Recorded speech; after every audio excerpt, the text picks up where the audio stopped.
Okay, so let's get into some technique stuff for actually hanging. Thing number one is that you want to make sure that you have a way to support yourself.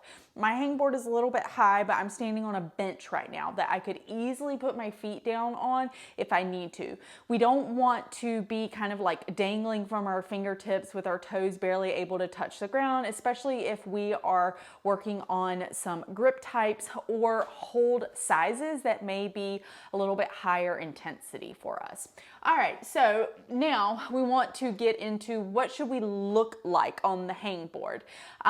We don't want to hang on our joints, okay? So we don't want to just be like a limp noodle with our fingertips the only thing that are doing work. So we want to make sure that we do have an active hang. And what do I mean by an active hang? So I'm just going to use some jugs right now. Not going to use anything really small, but so this would be me just hanging on my joints. And you can just kind of see how everything is just super loosey-goosey.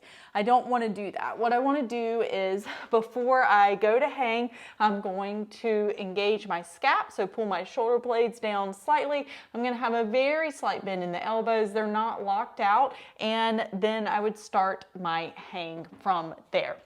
Okay, so we know that we have scaps pulled down, so mid, low traps, they're engaged, and we also have a bit of tension in our core just because we don't want to be swaying all over the place. Again, hangboarding is a static activity. We should not be moving around a lot at all. Okay, now the next very, very important thing is the angle of the hand, the wrist, and the forearm. They should all be in one line, okay? We don't want to see anything like this, or just anything funky in between.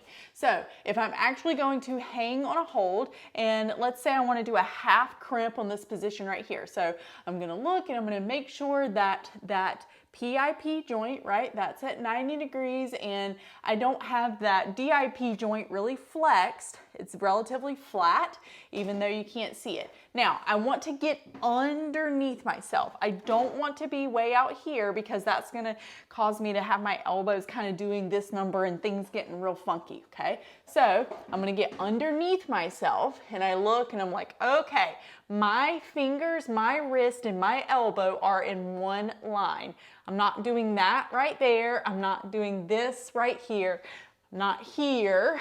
So that's really important to keep in mind that when you look up, you should just see one straight line, like the number 11. And then when you go to hang and take your weight off, nothing should change, okay? So we still have the finger, wrist, elbow all in one line. That feels really good. Fingers aren't opening up on the hang, and that is that alignment right there is what you want to use no matter if you are doing open hand, half crimp, or full crimp. That's the alignment that you want to be in as far as your upper body.